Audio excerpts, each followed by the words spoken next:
Good morning बच्चों। आपके class 10th का आज चैप्टर स्टार्ट कर रहे हैं जिसका नाम है इलेक्ट्रिसिटी। आप लोग इस नाम से बहुत ही फैमिलियर हो गए क्योंकि हमारे मॉडर्न सोसाइटी में इसकी जो जगह है ना बहुत इम्पोर्टेंट है। आप लोग भी घर पे अपने कोई भी ऐसा इंस्ट्रूमेंट नहीं यूज करते हो कि जो विदाउट इलेक्ट्रिसिटी वर्क करता हो। Phone, TV, AC, fridge, light, tube light, सब कुछ किसके थ्रू वर्क कर रहा है? इलेक्ट्रिसिटी। ठीक है, तो ये एक बहुत ही इंपॉर्टेंट चैप्टर है जिसे आज हम लोग समझेंगे। ठीक है, स्कूल से लेकर घर तक, मॉल, कहीं भी आप जाएं, आपको इलेक्ट्रिसिटी हर जगह पे मिलती है। ठीक है, मींस हम इससे हर तरफ से घिरे हुए हैं।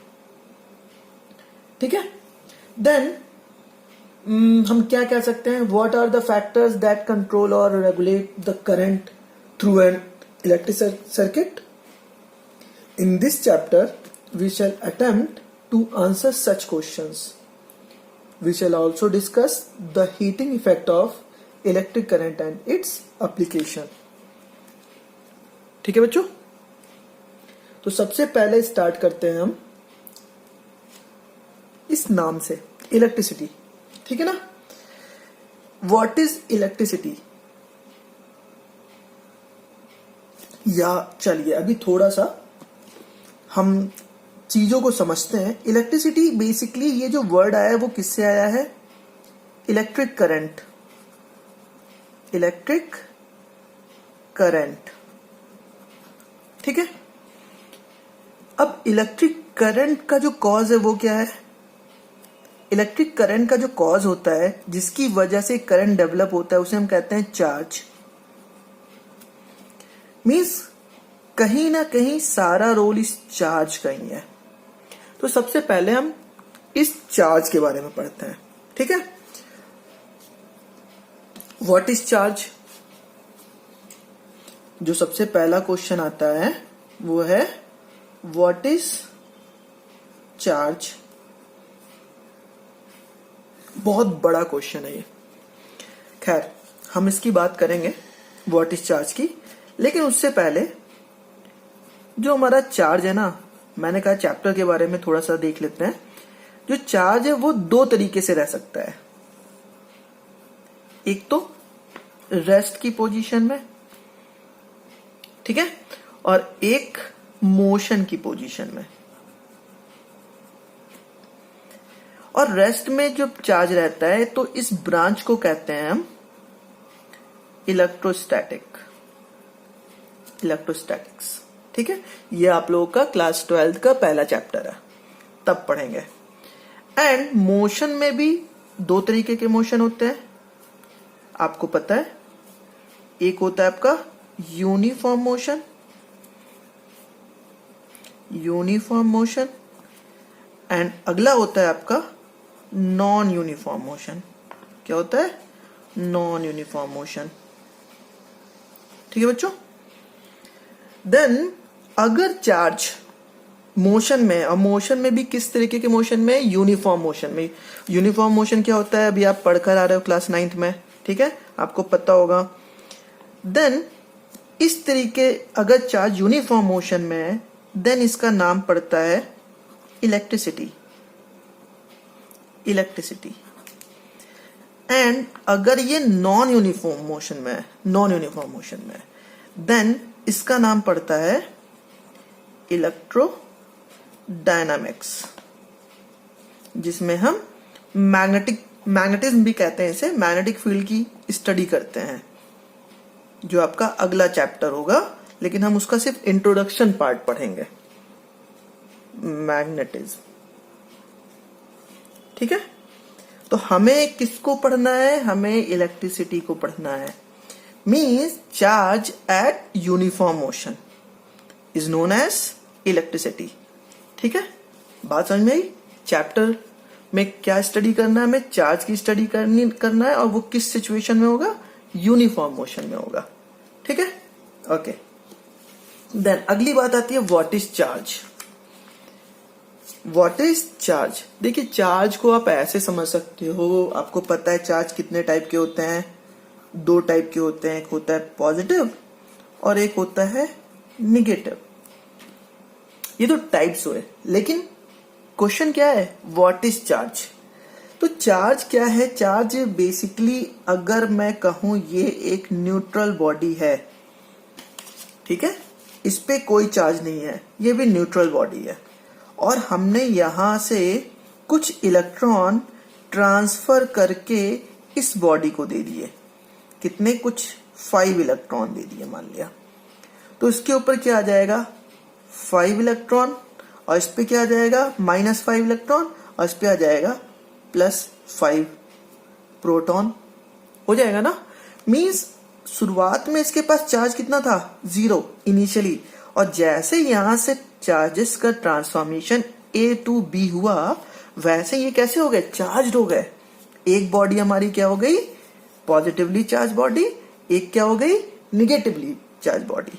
अब ये जो प्रोसेस है ना ट्रांसफॉर्मेशन का, ये कई तरीके के प्रोसेस होते हैं, जैसे ड्यू टू फ्रिक्शन, आप लोग कॉम्ब को अपने रूखे बॉलों पे रगड़ते हो तो आप देखते हो ना कि जो छोटे छोटे पार्टिकल होते हैं, कागज के टुकड़े होते हैं, वो उसकी तरफ अट्रैक्ट होते हैं। ये भी एक मेथड है चार्ज को जनरेट करने का।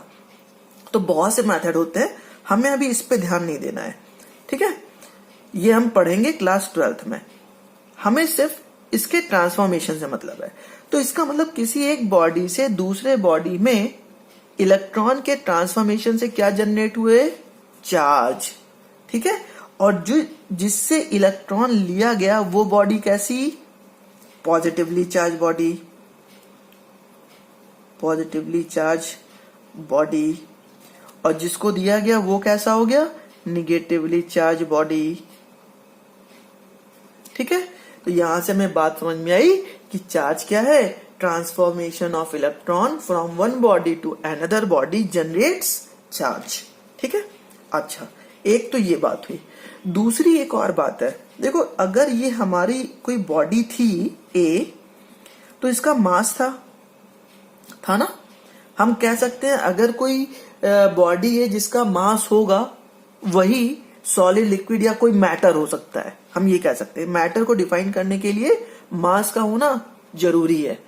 अगर मास है तो उसके पास चार्ज भी होगा। देन एक और डेफिनेशन यहां से मिल गई कि the additional property of any matter, ये क्या हो गया इसकी एडिशनल, मास तो था ही, मास के साथ साथ एक और प्रॉपर्टी क्या मिली उसकी, चार्ज। तो डेफिनेशन क्या मिल गई कि the additional property of any matter is known as charge. कोई भी मैटर हो उसको हम डिफाइन कैसे कर सकते हैं, उसके मास से। हम कह सकते हैं अगर वो मासिव है दैट मीन मैटर है, किसी भी स्टेट का हो सकता है, सॉलिड, लिक्विड, गैस, ठीक है ना। अगर मास ही नहीं है तो मैटर ही नहीं है। ऐसे ही अगर वो मैटर है तो उसके पास चार्ज भी होगा, ठीक है। ये एक तरीके से एडिशनल प्रॉपर्टी हो गई। तो यहां से हम इसकी डेफिनेशन दे सकते हैं, क्या definition, the additional property of any matter is known as charge, ठीक है। बच्चों समझ में आया। अच्छा, अब देखिए यहां से हमने कुछ इलेक्ट्रॉन का ट्रांसफर किया A to B, ठीक है ना। हमने कहा एक बॉडी थी ये A और एक बॉडी थी ये B। हमने यहां से कुछ इलेक्ट्रॉन का ट्रांसफॉर्मेशन किया। कितने इलेक्ट्रॉन किए, 5 इलेक्ट्रॉन। तो इस पे आ गया -5e और इस पे आ गया था +5e, ठीक है। कितने इलेक्ट्रॉन का ट्रांसफॉर्मेशन किया, 5 का किया, 5 नंबर का किया। अगर 6 का करते तो इस पे 6 आता, इस पे 6 आता। 7 का करते तो इस पे 7 आता, इस पे 7 आता। मतलब कहीं ना कहीं एक बात हमें समझ में आ रही है कि जितने भी इलेक्ट्रॉन निकलेंगे उसी अमाउंट में प्रोटॉन भी जनरेट होंगे, उसी अमाउंट में इलेक्ट्रॉन भी जनरेट होंगे। बात समझ में आई।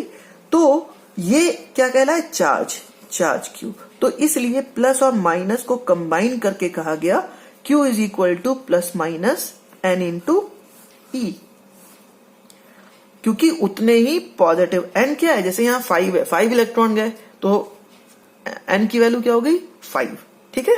ऐसे ही E क्या है, ई है charge on electron, where E is equal to charge on electron, और इसकी जो वैल्यू होती है ना वो होती है 1.6 into 10 to power minus 19 coulomb.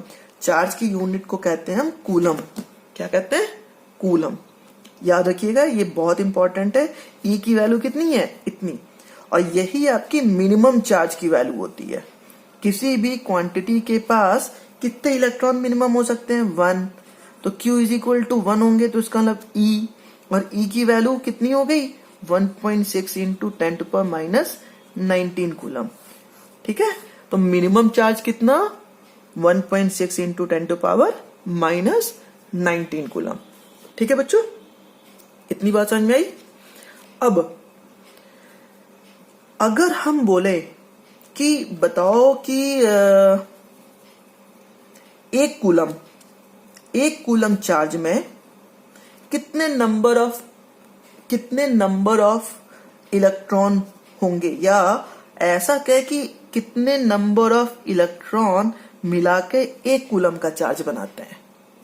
Question है ये कि अगर Q की वैल्यू 1 कूलम है, देन N की वैल्यू कितनी होगी? तो आप कहोगे सर यहाँ पे पुट करो, सॉल्व करो। चलिए हम सॉल्व करते हैं। 1, Q की वैल्यू क्या होगी? Q इज इक्वल टू, पता है हमें, NE होता है। Q की वैल्यू 1, N और E की value 1.6 into 10 to power minus 19। ठीक है, then N is equal to 1 upon 1.6 into 10 to power minus 19। Then क्या मिल गया हमें?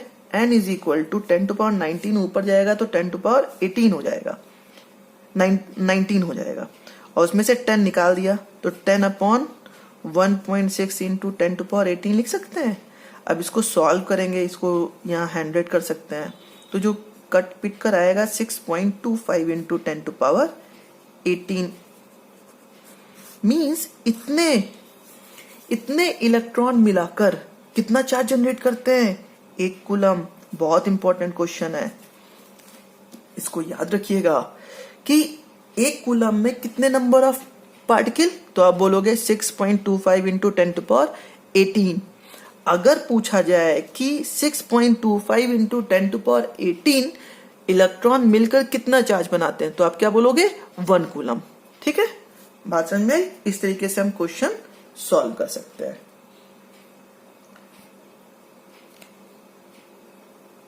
अब देखिए एक क्वेश्चन, या क्वेश्चन से पहले हम इसके अगले पार्ट पे आते हैं, फिर हम क्वेश्चन लेते हैं। तो इस तरह के क्वेश्चंस कर लेंगे आप, आपके बुक में, आपके रेफरेंस में इससे रिलेटेड क्वेश्चंस गिवन है, आप लोग जरूर ट्राई करिएगा। ठीक है, अच्छा अगली जो बात आती है वो है आपकी इलेक्ट्रिक करंट।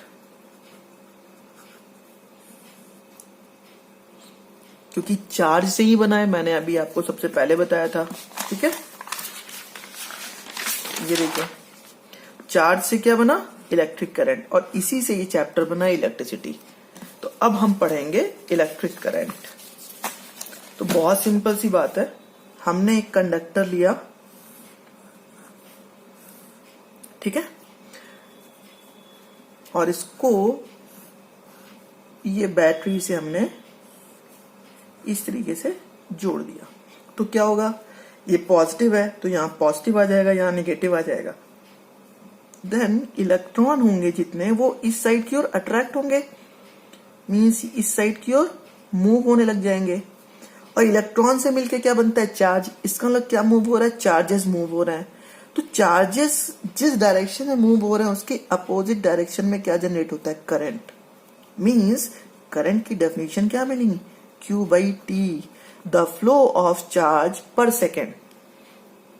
फिर से सुनिए, द फ्लो, मैं लिख देता हूं, the flow of charge per second is known as current. ठीक है, ये होगी इसकी डेफिनेशन। तो चार्ज की यूनिट कूलम, इसकी सेकेंड तो कूलम पर सेकेंड, लेकिन क्योंकि ये फंडामेंटल क्वांटिटी है इसलिए इसकी यूनिट आती है एम्पियर। क्या होती है? एम्पियर। एम्पियर साहब ने इसकी खोज की थी इसलिए उनके नाम पे पड़ा एम्पियर। तो हमें पता है since Q is equal to N into E, then I is equal to N E upon T। ये भी एक फॉर्मूला बन गया।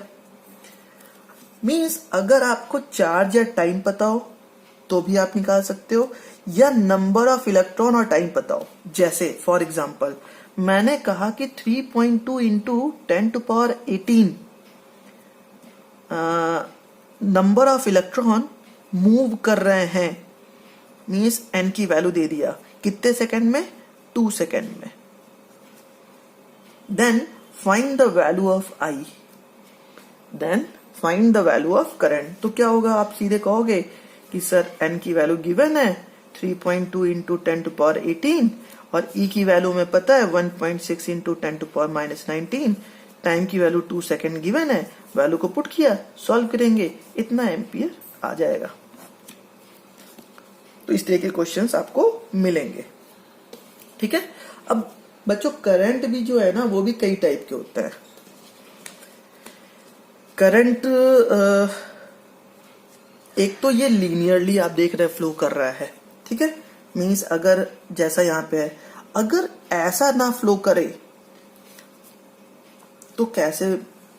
मतलब क्या है? मतलब ये है कि अगर ये ओरिजिन है और ये r रेडियस मान लिया, इस डायरेक्शन में कोई इलेक्ट्रॉन v वेलोसिटी से ट्रेवल कर रहा है, ठीक है। ये ओरिजिन है, v वेलोसिटी से इस डायरेक्शन में ट्रेवल कर रहा है, इसके ऐसे ही सर्कुलर वे में। देन इस केस में करंट की वैल्यू क्या होगी? इलेक्ट्रॉन है, ठीक है, तो इसका लो Q की वैल्यू क्या हो गई? E। और आपको फॉर्मूला पता है I इज इक्वल टू क्या होता है? Q upon T। तो इस केस के लिए टाइम की वैल्यू क्या होगी? T। Q तो पता है, टाइम इज इक्वल टू क्या होता है? फॉर्मूला आपको पता है, वेलोसिटी अपॉन नहीं, डिस्प्लेसमेंट या हाँ डिस्प्लेसमेंट या डिस्टेंस अपॉन टाइम, स्पीड। ये स्पीड है तो यही होता है ना फॉर्मूला। तो डिस्टेंस अपॉन यहाँ स्पीड आ जाएगा, तो ये हो गया आपका स्पीड इस जगह पे, क्योंकि ये आपका चेंज हो गया। अब देखिए डिस्टेंस इसने कितनी ट्रेवल की, इसका सरकमफेरेंस मीन्स 2πr और स्पीड कितनी है इसकी? v। तो टाइम की वैल्यू क्या मिल गई आपको? 2πr अपॉन v, ठीक है ना। तो दोनों वैल्यू को पुट कर दो, तो I इज इक्वल टू क्या मिल गया आपको? I इज इक्वल टू मिल गया E upon 2πr upon v, तो v ऊपर चला जाएगा। तो एक फॉर्मूला आपको करंट का ये भी मिल गया, EV अपॉन 2πr, जब इलेक्ट्रॉन कैसा हो? सर्कुलर मोशन में हो, ठीक है। इस पे भी न्यूमेरिकल मिलते हैं। इन जनरल वे में I इज इक्वल टू आप कह सकते हो Q into V upon 2πr, क्योंकि Q n की वैल्यू को हमने यहाँ 1 लेके सॉल्व किया है इसलिए ये आया। अब Q इज इक्वल टू यहाँ पे क्या होगा? यहाँ पे Q की वैल्यू होगी NE, जितने भी हो उसको लेके आप सॉल्व कर सकते हो, ठीक है। तो आज के लिए इतना ही। इस पे जितने भी न्यूमेरिकल हैं आप लोग सॉल्व करिएगा, नेक्स्ट टर्न पे हम लोग इसके न्यूमेरिकल करेंगे। ओके बच्चों, बाय बाय।